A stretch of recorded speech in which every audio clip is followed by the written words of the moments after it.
But you know what? We thought the Sony LinkBuds S were good at this, but we've never seen anything better than the Huawei FreeBuds Pro 3 at Alright, this is the Huawei FreeBuds Pro 3 review, with a sprinkle of the Sony LinkBuds S as a reference. Namaste with DHRME, diabolical headphone reviews made excellent. Both the Sony and the Huawei are good at noise cancelling, and we put them in tier A. But it's not that simple. In fact, both have their own strengths and weaknesses. First off, none of these buds are extremely quiet in ANC mode. The low-end hiss can be quite annoying both in ANC and transparency mode. So keep that in mind. At cancelling out noise, the Sony lets in more of the low-end sounds, but the higher end is a bit better dampened, mainly due to the passive seal. The Huawei's ANC is interesting. The passive seal actually deadens higher end frequencies quite well. But what happens when you switch ANC on is kind of the reverse of that. The low end is cut out very well, but some of these higher end frequencies kind of end up being restored, which was weird. This jumped out to me most obviously when I was clicking my mouse. It's not terrible, but it is terribly interesting. So, which one would we pick? Well, if I were to work in an office and wanted to drown out voices and sounds of keyboards clacking and mice clicking, I'd probably choose the LinkBuds S. But for a long flight, the Huawei would probably be our pick since it handles low-end rumble like engine sounds so much better. From ANC to transparency, the white noise or hiss is again pretty poor on both. Sony's white noise is a bit more fatiguing because it's kind of brighter. In terms of transparency here, both the buds are clearly doing a very good job,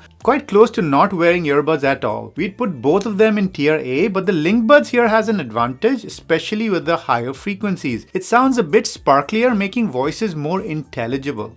And overall, while we'd be okay with both of these for transparency for a short period of time, that hiss really spoils it for us. However, you can probably have a conversation easier with the LinkBuds S in. So we'll give it to the Sony even though the Huawei is perfectly serviceable. Now, onto the build and design. The Huawei FreeBuds Pro 3 boasts a stem style design with a shiny, mirror-like hinge that's fine. The stems, well, they're shiny too. The shine is a bit of an acquired taste, but at least the earbuds come in 3 distinct colors: ceramic white, a lush green, and a sleek silver frost. Now for those of you who love some adventure, good news, these buds are IP54 rated, ensuring they're resistant to both dust and water splashes. The case on the other hand is not IP rated, but it is quite pocketable. It's slimmer than the Sony LinkBuds S, but a tad thicker than the AirPods Pro case. And if you're looking for that pairing button, you'll find it neatly hidden away flush on the side of the case. Touch controls? Yep, they're here too. Very much reminiscent of the AirPods Pro and Oppo with the stroke and squeeze gestures. In our use, these were super reliable, allowing you to adjust volume, change tracks, and even control ANC directly from the buds. A small letdown though, the customization is a bit on the limited side. You can't, for instance, change what a double tap does to something completely different. You can only switch on and off each of the gestures. Oh, and there's a neat little speaker on the case, quite like the AirPods Pro too. It gives you an audible tone during charging and pairing. But before you ask, no, you can't use it to find the buds. If you lose these, the tone will only play from the buds themselves. Moving on to comfort, well, here's where I had a tiny hiccup. The left bud from Huawei kept wanting to do its own thing, constantly falling out. After switching to a smaller tip, it sat better. Interestingly, I had the same problem with the Sony too. So maybe it's not the buds that are the problem. But hey, Huawei does offer 4 tip sizes right in the box, so you can find your perfect fit. Once snug, these are a dream. Would I sleep with these? No. Firstly, because I'm in a committed relationship, and secondly, the buds would push into my ear canals. But they are comfy even for those long listening sessions, and surprisingly, they have a good grip as well. And Huawei's choice to use an oval shape is a good one. As we like to say, you can't office if you can't oval.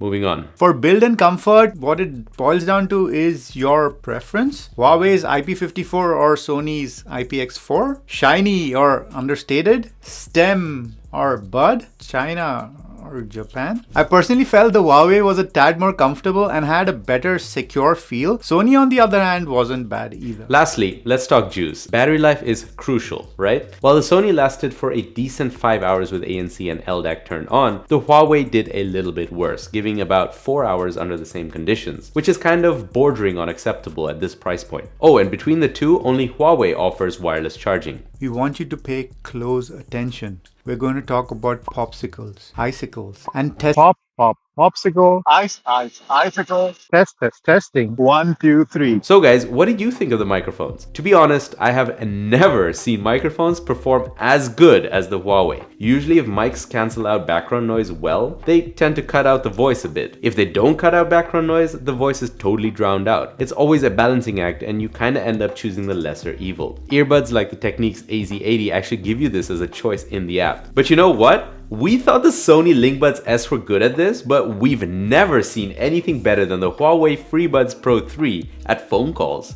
This might easily be some of the best microphones we've ever seen on earbuds, period. Usually brands do a lot of marketing about their microphones and we never buy it. But Huawei's Pure Voice 2.0 is no joke. What really shocked us was it didn't matter if we were muttering softly or speaking at a normal voice. The voice was clear and audible. Incredible job, Huawei. The fuckman might love the voice quality, but in terms of controls, these are not bad either. They offer volume control, answer reject, and the ability to change ANC mode while on a call. Unfortunately, there's no mute control directly from the buds, preventing these from being a perfect set of fuckman wireless earbuds. Now, I'm not sure if you know, but Huawei and the US haven't exactly had a great relationship, which is probably why there's no Huawei app on the Play Store. We had to manually download the Huawei AI Life app directly from Huawei's website. Funnily enough, we did find it on Apple's App Store. So there's that. Luckily, you don't need to log into your Huawei ID to use the app. Bang & Olufsen, Bowers & Wilkins. And overall, it seems to work pretty well. It gives you fairly decent options like the control customization we mentioned earlier. Multipoint is interesting. You can stay connected to a maximum of 2 devices at once. You have to pause on one device and then hit play on another. However, it does act unpredictably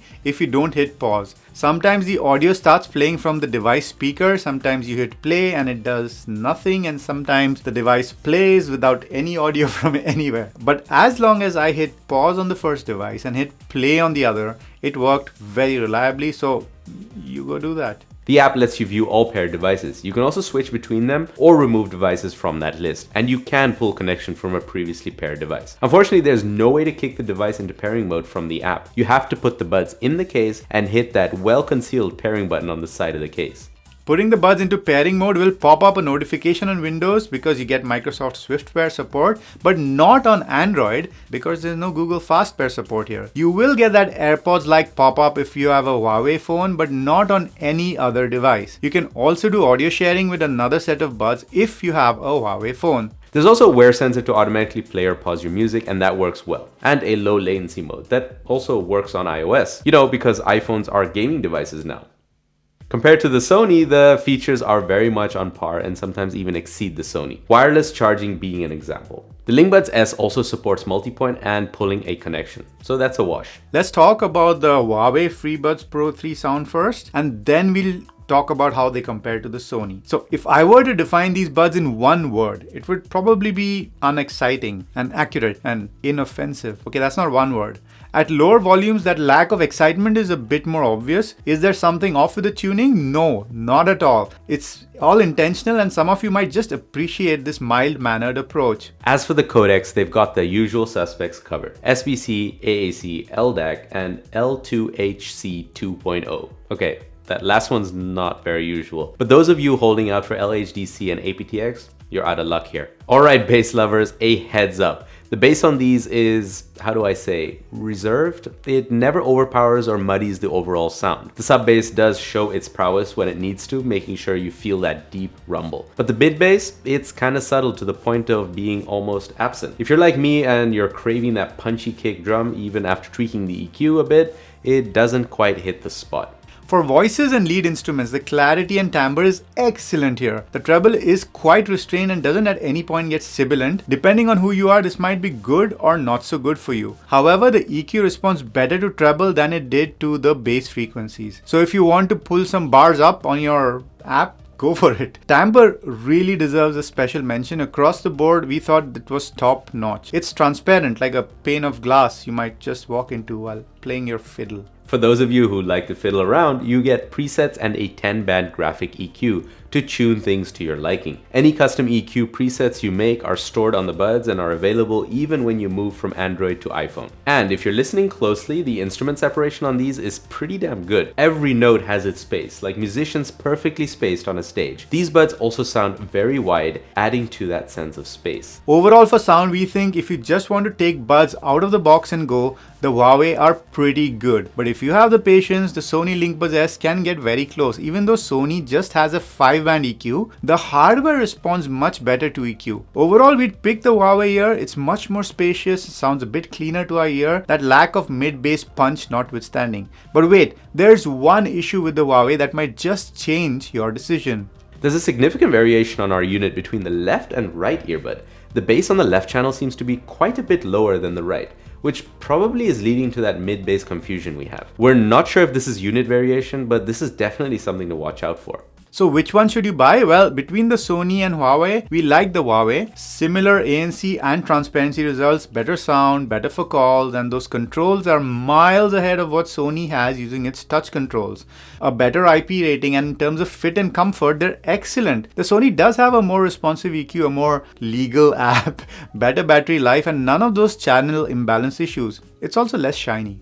But wait, the LinkBuds S isn't the only one in this price range. The Samsung Galaxy Buds 2 Pro is a good contender. And we think the Huawei wins out here too because the ANC and transparency are very comparable. And the Huawei sounds pretty good. Plus, you get an app for the iPhone, which you don't with Samsung. Oh, and no multi-point on the Samsung, and better controls on the Huawei.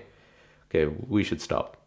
If you can deal with that left-right imbalance, or if it's just our unit that has this problem, these are pretty excellent earbuds otherwise. Comfortable, good ANC and transparency, good sound, touch controls, multi-point works as advertised. Overall for $200, there's very little we can fault with these buds. They're very much the AirPods Pro of the non-Apple world. Why not give these buds a try? You've been holding out for that pun. And we've been DHRME. Dewey.